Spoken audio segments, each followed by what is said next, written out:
मिनशैतानिर्रजीम बिस्मिल्लाहिर्रहमानिर्रहीम। Mathematical statistic का आज लेक्चर नंबर 9 है।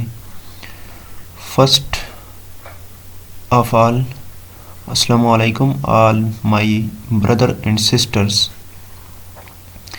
आज हम मैथमेटिकल स्टैटिस्टिक के लेक्चर नंबर 9 जो कंटिन्यूस बाइवेरिएट डिस्ट्रीब्यूशन के बारे में है, इसको हमने करवाना है। लेकिन सबसे पहले आपने अगर मेरे YouTube चैनल को आज तक सब्सक्राइब नहीं की है तो फर्स्ट जाके मेरे YouTube चैनल को सब्सक्राइब कर दे और इस वीडियो को लाइक कर दे ताकि आने वाले तमाम वीडियोस आपको आसानी से मिल सके। और इस चैनल पर सारे टॉपिक्स के वीडियोस आपको मिलेंगे आसानी से। तो चलते हैं अपने टॉपिक की तरफ और स्टार्ट करते हैं। कंटिन्यूस बाइवेरिएट डिस्ट्रीब्यूशन क्या होता है और क्या इसमें कैसे हम इसको जानेंगे कि हमारे पास कैसे यह डिस्ट्रीब्यूशन होता है और यह कैसे कंटिन्यूस होता है, इसके बारे में हम जानेंगे। तो first, the bivariate probability density function of continuous random variable x and y is integrable function f of xy satisfying the following properties। Bivariate के बारे में मैंने लेक्चर नंबर 8 में डिस्कस किया था। अगर जिस लोगों को प्रॉब्लम है बाइवेरिएट के बारे में कि हमारे पास ये क्या होता है बाइवेरिएट प्रोबेबिलिटी डेंसिटी फंक्शन, तो जाके फर्स्ट लेक्चर नंबर 9 को फर्स्ट देख ले, उसके बाद लेक्चर नंबर 9 पे आ जाए तो आपको पता होगा कि हमारे पास बाइवेरिएट प्रोबेबिलिटी डेंसिटी फंक्शन जो होती थी उसमें कंटिन्यूस दो प्रॉपर्टी सेटिस्फाइड होती थी, उसके बाद हमारे पास वह कंटिन्यूस होता था। तो ये हमारे पास continuous random variable of x and y is integrable function. एक हमारे पास इंटीग्रेबल फंक्शन होता है f ऑफ x और y, ये दो रैंडम वेरिएबल होते हैं हमारे पास x और y, और ये हमारे पास इंटीग्रेबल फंक्शन जो हमारे पास होता है उसको सेटिस्फाइड करता है अगर ये हमारे पास ये प्रॉपर्टी सेटिस्फाइड कर दे। फर्स्ट ऑफ ऑल हमारे पास f ऑफ एक्स वाई जो है ये हमारे पास ग्रेटर और equal to 0 for all x y. First property क्या है हमारे पास f of x y greater और equal to 0 for all x y. Second property minus infinity to plus infinity, हमारे पास डबल इंटीग्रेशन, हमारे पास first minus infinity to plus infinity, second minus infinity to plus infinity, f of x y d of x and d of y is equal to 1। First हम with respect to x ले रहे हैं और second integration हम with respect to y ले रहे हैं और ये हमारे पास इक्वल होगा 1 के। थर्ड प्रॉपर्टी हमारे पास क्या है, प्रोबेबिलिटी ऑफ x लेस और ग्रेटर और equal to a and greater और इक्वल टू x ग्रेटर और equal to a and less और equal to b, where y is greater और equal to c and less और equal to d। ये हमारे पास इंटरवल है x और y के, फर्स्ट x जो होगा वो ग्रेटर और इक्वल टू a होगा और लेस और इक्वल टू b होगा। ये हमारे पास लिमिट पॉइंट्स है a और b। इसी तरह y के लिए c और d हमारे पास लिमिट्स पॉइंट है और ये लिमिट्स पॉइंट हमारे पास इक्वल होगा इंटीग्रल में a to b, integral a to b and integral c to d f of x y d of dx that dy, इसके इक्वल हमारे पास ये थर्ड प्रॉपर्टी को सेटिस्फाइड कर दें।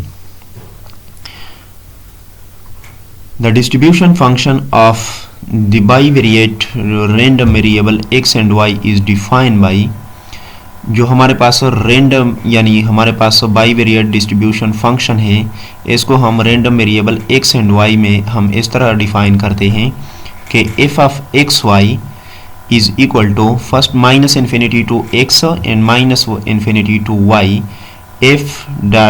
f into u v du dv।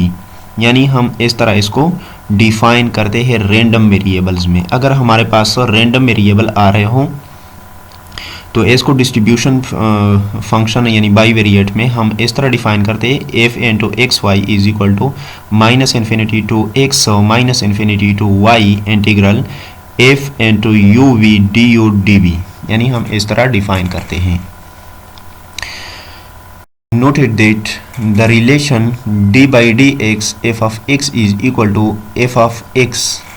We have partial square divided by partial x partial y, and to f of xy is equal to f of xy, यानी integral function हमारे पास अगर हमारे पास यानी partial ले ले, यानी हमारे पास डबल डेरिवेटिव हो उसकी, तो हमारे पास है ये partial derivative partial square x dot partial y is equal to dot f of x y is equal to f of x y, यानी integral function where f is the differentiable, और हमारे पास f जो है ये हमारे पास एक differential equation है, डिफरेंशिएबल फंक्शन है. The marginal probability density function of the continuous random variable x is, अगर हम एक मार्जिनल प्रोबेबिलिटी डेंसिटी फंक्शन को ले लें of continuous random variable x के ज़रिए, यानी x के लिए, तो ये हमारे पास g ऑफ x, यानी हमने कंटिन्यूस प्रोबेबिलिटी डेंसिटी फंक्शन यानी डिस्क्रीट के लिए जो हमने ली थी उसमें हमारे पास first with respect to x g of x ले रहे थे और विद रिस्पेक्ट टू y हम h ऑफ y ले रहे थे. तो ये हमारे पास g of x is equal to minus infinity to plus infinity integral f of x y d y, यानी हम विद रिस्पेक्ट टू x इसको ले रहे हैं तो विद रिस्पेक्ट टू y इसको डिफ्रेंशिएट करें, यानी इसकी इंटीग्रल लेंगे. अगर इसी तरह हम marginal probability density function of random variable with respect to y लेंगे तो ये हमारे पास h of y is equal to minus infinity to plus infinity f of x y d of x, यानी हमारे पास ये with respect to x integrate करेंगे हम इसको. The marginal probability density function of any of the variable is obtained by integrating out of the other variable from the joint probability density function between the unity or limit minus infinity to plus infinity. Marginal probability density function में अगर हम एक variable को यानी integrate करते हैं, for example x को integrate करते हैं, तो उसकी वैल्यू यानी अदर वेरिएबल जो है y, उसकी वैल्यू हमारे पास आ जाती है जॉइंट प्रोबेबिलिटी में. और अगर हम यानी y को इंटीग्रेट करते हैं तो हमारे पास x की वैल्यू obtained होती है मार्जिनल प्रोबेबिलिटी डेंसिटी फंक्शन में minus infinity to plus infinity, अगर हम इसको लिमिट लिया जाए. उसके बाद हमारे पास कंडीशनल प्रोबेबिलिटी है. कंडीशनल प्रोबेबिलिटी हमारे पास क्या होता है, मैंने फर्स्ट लेक्चर में कंडीशनल प्रोबेबिलिटी को डिस्कस किया था, और ये हमारे पास कंडीशनल प्रोबेबिलिटी क्या होती है. The conditional probability density function of continuous random variable x given that y takes the value y is equal to y is defined to be f of x by y is equal to f of x y divide by h of y. अगर हम यानी with respect to x यानी random variable लेंगे और y को हम यानी dependent लेंगे इसमें, तो ये हमारे पास y की वैल्यू यानी हमारे पास नीचे आएगी. अगर हमारे पास x को हम डिपेंडेंट लेंगे तो हमारे पास x नीचे आएगी, और ये हमारे पास f of x divided by y is equal to f of x y divide by h y. अगर हम y को x को डिपेंडेंट लेंगे तो ये हमारे पास y by x is equal to f of x y divided by g of x, ये हमारे पास इसके इक्वल होगा. Where f of xy and h of y are the respectively the joint probability density function of x and y, and the marginal probability density function of x and y, and the marginal probability density function of y and h of y greater than 0. यानी हमारे पास अगर function को हम discuss करते हैं, यानी हमारे पास f of xy इस इक्वेशन को हम डिस्कस करें, तो ये हमारे पास h ऑफ y यानी f of y and h of y जो है ये हमारे पास joint probability density function of x and y है. And marginal probability density function of x and y and the marginal probability density function of y, यानी हम अगर इसमें marginal probability density function y ले लें तो हमारे पास h ऑफ y जो है ये हमारे पास ग्रेटर देन 0 होगा. यानी हमारे पास h of y greater than होगी। Similar the conditional probability density function of the continuous random variable y given that x is equal to x। अगर हम इसको सिमिलरली कंडीशन में हम ले लें, यानी कंडीशनल प्रोबेबिलिटी डेंसिटी फंक्शन में इस तरह, यानी हम x को ले लें तो y की वैल्यू हमारे पास आएगी, यानी हमारे पास x जो होगा वो हमारे पास डिपेंडेंट होगा। यानी फर्स्ट मैंने बताया कि हमारे पास अगर इसी तरह y को हम डिपेंडेंट ले लें और x को हम इंडिपेंडेंट ले लें तो हमारे पास इसी तरह आएगी।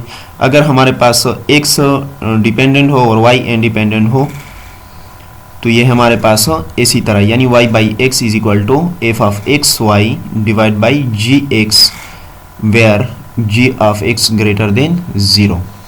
यानी ये हमारे पास कंडीशनल प्रोबेबिलिटी डेंसिटी फंक्शन में जो वेरिएबल हमारे पास डिपेंडेंट होता है वो डिपेंडेंट हो यानी नीचे आता है, और हमारे पास जो इंडिपेंडेंट होता है वो हमारे पास ऊपर होता है। और उसकी जो हमारे पास डिनोमिनेटर होती है, डिनोमिनेटर ग्रेटर देन 0, अगर हमारे पास इक्वल टू 0 यानी आ गए तो ये हमारे पास यानी इक्वल टू 0 होगा, तो ये हमारे पास कंटिन्यूस रैंडम वेरिएबल की जो प्रॉपर्टी है वो हमारे पास सेटिस्फाइड नहीं करता for conditional probability density function. Independent क्या है? इंडिपेंडेंट मैंने थर्ड लेक्चर में मैंने सेकंड लेक्चर में मैंने बताया था कि थर्ड लेक्चर था उसमें मैंने बताया था कि फाइनली 2 कंटिन्यूस रैंडम वेरिएबल्स हमारे पास होते हैं, यानी हमारे पास 2 रैंडम वेरिएबल x और y होते हैं। उसको हम यानी स्टेटिस्टिकली इंडिपेंडेंट उस वक्त कहते हैं अगर वो हमारे पास जॉइंट प्रोबेबिलिटी डेंसिटी फंक्शन में हो। यानी जॉइंट प्रोबेबिलिटी फंक्शन हमारे पास क्या होता है? अगर हमारे पास एक x यानी 2 कंटिन्यूस रैंडम वेरिएबल हमारे पास होते हैं x और y, और उसकी जब हम प्रोडक्ट ले ले तो वो हमारे पास उस फंक्शन यानी इंटीग्रेबल फंक्शन जो हमारे पास होता है उसके इक्वल आ जाए, तो उसको हम इंडिपेंडेंट कहते हैं। Finally, 2 continuous random variable x and y are said to be statistically independent if their joint density f of xy can be factored in the form। हमारे पास अगर इसी फॉर्म में हो, यानी f of xy is equal to g of x dot h of y for all possible values of x and y। उसके बाद हमारे पास example है इसी बेस पर। एग्जाम्पल क्या कह रहा है? Find mean and variance of the following probability density function where f of x is equal to 6x and to 1 difference x where interval on this term x less than 0 strictly less than 0 and strictly less than 1। यानी हमारे पास x जो है ये हमारे पास strictly greater होगा 0 से and strictly greater than less than 1। यानी हमारे पास x जो है ये हमारे पास लेस देन 0 होगा और ग्रेटर देन 0 होगा एंड लेस देन 1 होगा। For second condition equal to 0 everywhere, यानी हमारे पास एवरीवेयर हमारे पास ये 0 होगा। फर्स्ट ऑफ ऑल सोल्यूशन क्या कह रहा है? अगर हमारे पास यानी मीन हमने फाइंड करना है तो मीन को हम इसी तरीके से फाइंड करेंगे। हमारे पास मीन क्या होता है? एक प्रोबेबिलिटी डेंसिटी फंक्शन होती है, उसमें हमारे पास मीन जो होता है वो हमारे पास जो x हमारे पास वेरिएबल होता है या हमारे पास y वेरिएबल यानी उसको दिया होता है। अगर हमारे पास वेरिएबल यहाँ पर y होता तो यहाँ पर हम यानी variance of mean of y लेता, तो यहाँ पर हमारे पास x है वेरिएबल तो हम इसकी लेते हैं। उसके बाद हमारे पास इंटीग्रल फंक्शन हमने डिस्कस किया था कि हमारे पास minus infinity to plus infinity हम लेते हैं, और इसकी इक्वेशन हमारे पास यानी x dot of function of x and derivative of this integral, यानी हमारे पास इसके इक्वल हो जाता है। तो ये हमारे पास यानी x होता जाता है और उसके बाद f ऑफ x की वैल्यू हमारे पास 6x इंटू 1 डिफरेंस x के इक्वल है डॉट डी ऑफ x, यानी हमारे पास इसके इक्वल आ जाता है। उसके बाद हम इसको यानी x को इसके साथ मल्टीप्लाइड करता है तो ये हमारे पास और इसके बाद हमारे पास जो इंटरवल है 0 to 1 इसको पुट करते हैं। इंटरवल 0 to 1 यानी integral 0 to 1 6x square into 1 difference x D of x, यानी इसके इक्वल हमारे पास आ जाता है। उसके बाद हमारे पास 6 कांस्टेंट है। अगर फर्स्ट इसको निकालते, लेकिन मैंने यहाँ पर छोड़ा है फर्स्ट यानी 1 के साथ इसको मल्टीप्लाइड, सेकेंडली हम उसको मल्टीप्लाइड करते हैं यानी 6x स्क्वेयर डाट x। तो ये हमारे पास integral 0 to 1 into 6x square difference 6x cube into dx, यानी हमारे पास इसके इक्वल आ जाता है। उसके बाद हम 6 को बाहर निकालते हैं इससे, तो ये हमारे पास integral 0 to 1 6 into x square difference x cube into dx, इसके इक्वल हमारे पास आ जाता है। 6 हमारे पास कांस्टेंट है, कांस्टेंट को बाहर निकालते हैं हम, 0 to 1 into x square difference x cube dx हमारे पास इसकी इक्वल आ जाता है। उसके बाद हमारे पास यानी हम इसको आलेदा करते हैं, यानी आलेदा इंटीग्रल हम इस पे अप्लाई करते हैं। तो ये हमारे पास 6 into integral 0 to 1 x square dx difference 0 to 1 x cube dx। उसके बाद ये हमारे पास यानी हम इस पे जब इंटीग्रल अप्लाई करते हैं तो ये हमारे पास एक्स क्यूब डिवाइडेड बाई 3 और ये हमारे पास x4 डिवाइडेड बाई 4, यानी हमारे पास इसकी इक्वल आ जाता है। उस पे हम यानी लिमिट वैल्यू पुट करते हैं, इंटरवल इंटीग्रल की जो वैल्यू है, तो ये हमारे पास 6 dot x cube divide by 3 0 to 1 difference 6 x की पावर 4 डिवाइडेड बाई 4 0 to 1 इसमें पुट करते हैं। तो ये हमारे पास फर्स्ट यानी 2 डाट इसको यानी हमारे पास ये कैंसिल हो जाता है, 2 एक्स क्यूब के इक्वल आ जाता है और ये हमारे पास 2 डिवाइड बाई 3 के इक्वल आ जाता है, एक्स क्यूब x4। इसमें जब हम इंटीग्रल की वैल्यू पुट करते हैं तो फर्स्ट हमारे पास एक्स क्यूब यानी 1 क्यूब हमारे पास 1 के इक्वल है और 0 क्यूब हमारे पास 0 के इक्वल है। इस तरह 1 पावर 4 हमारे पास 1 के इक्वल है और 0 पावर 4 हमारे पास 0 के इक्वल है। तो ये हमारे पास 2.1 यानी 2 डिफरेंस 3/2.1 हमारे पास 3/2 के इक्वल आ जाते हैं। इसका एलसीएम लेते हैं, एलसीएम जब हम लेते हैं तो ये हमारे पास एलसीएम इसका 2 आ जाता है। तो ये हमारे पास 4 - 4 डिफरेंस 3 डिवाइड बाई 2 के इक्वल आ जाता है और ये हमारे पास 1/2 के इक्वल आ जाता है। यानी फर्स्ट ई ऑफ एक्स यानी ई ऑफ एक्स हमारे पास 1/2 के इक्वल आ गया। उसके बाद हम ई एक्स स्क्वेयर लेते हैं, यानी हमारे पास जो वेरिएंस है, वेरिएंस फाइंड करने के लिए हम यही स्क्वायर लेते हैं। तो दोबारा इसी तरह यानी हम इस पे इंटीग्रल लेते हैं और इस तरह इसका जो वेरिएबल है x इसका स्क्वायर लेते हैं। तो ये हमारे पास x square dot f of x d x, उसी ही तरह हम उसको अप्लाई करते हैं integral 0 to 1 6x cube into 1 difference x d x. उसके बाद हम इसको अप्लाई करते हैं और 6 हमारे पास कांस्टेंट को बाहर निकालते हैं। तो ये हमारे पास x cube difference x power 4 d x हमारे पास इसी तरह आ जाता है। उसके बाद हम 6 को दोनों के साथ मल्टीप्लाइड करते हैं तो ये हमारे पास 6 integral 0 to 1 x cube d x और difference 6 integral 0 to 1 x power 4 d x हमारे पास इसकी इक्वल आ जाते हैं। उसके बाद हम इस पर इंटीग्रल अप्लाई करते हैं।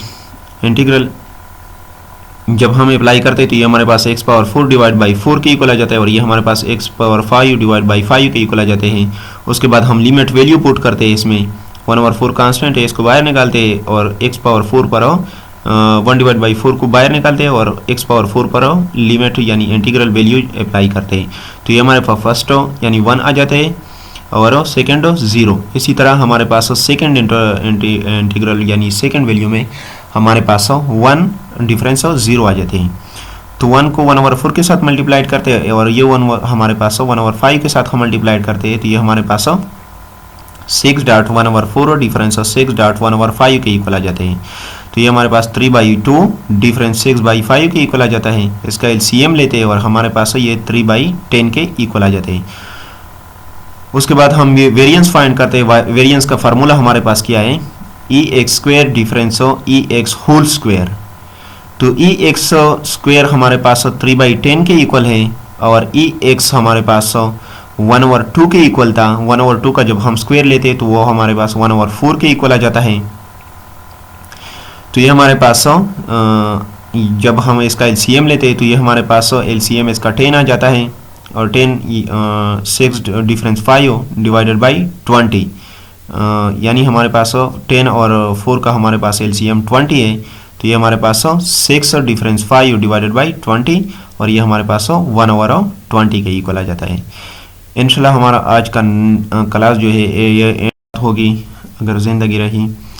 तो दोबारा से ये कह रहा हूँ मैं कि अगर आज तक जिस लोगों ने मेरा यूट्यूब चैनल सब्सक्राइब नहीं किए तो वो जाके फर्स्ट मेरा यूट्यूब चैनल को सब्सक्राइब कर दें ताकि आने वाली तमाम वीडियो आपको आसानी से मिल सके, क्योंकि आप लोग यानी जो मैं वीडियो अपलोड करता हूँ तो वो आपको फर्स्ट ऑफ ऑल यानी आप लोगों को मिल सके। तो आज की जो क्लास थी वो एंड हो चुकी है। ओके, खुदा हाफिज़।